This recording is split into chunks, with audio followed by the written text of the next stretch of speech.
نبينا عليه الصلاة والسلام إن الشباب صباحنا آخر الزمان كوا نوت المام وعود سيخرج في آخر الزمان قوم أحداث الأسنان سفاه الأحلام آخر الزمان كوا صباح دون قوم دليرة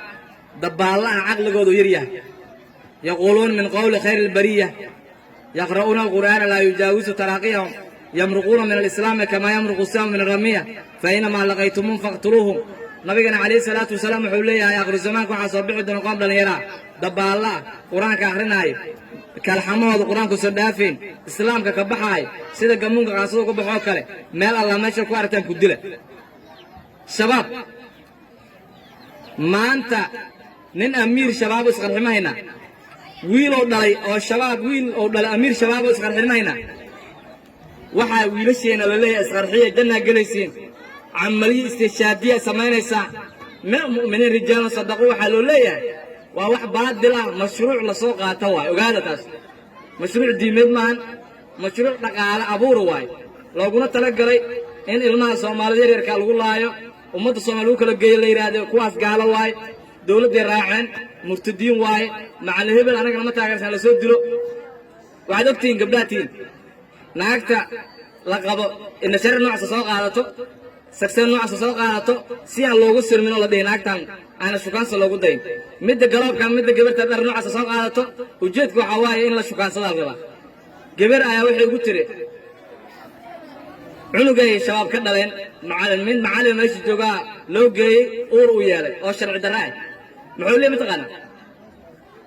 إن ناكستا مسلمة دعاء من مسلمة أو بركايو بلا شرع نكاح شرع دراء نكاح غير شرعية إله اللي دوانا ساسي قبل marka insha Allah ta'ala sidaas oo kale waxaan baaq u direynaa dadkan jannaada jooga shacabka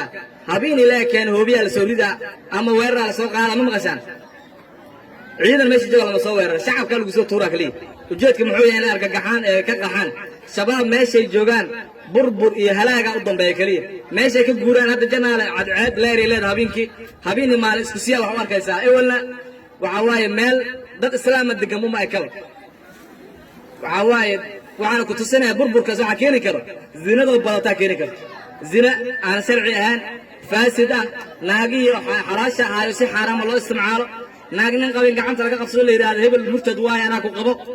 waxaas ayaa waxa ka dhigay magaalada burbur geedhuudka waxay u diidaa shaqo la gooyo ayaga iyo geedkaas isku meel ka soo jeedaan hal geed amiir hal geed yuhuudada gooysa amiir hadisha lagu leeyahay marka waxaan leenahay shacabka Soomaaliyeed isku tashadaano annaga oo ciidamadii iyo saraakiishii iyo maamulkana diyaar u insha Allah ta'ala halkaas ayaan ku gabagabeynaa waxaan ku ciyaaraa nafsadan taanay sheedan ay ka hadeen wixii aan saxnana Ilaahay subhanahu wa ta'ala xaqiisa ay ka hadeen waxaan leenahay rajanaale soo dhawaada waa in la joognaa waan la joogi doonaa insha Allah ta'ala aala ma santiin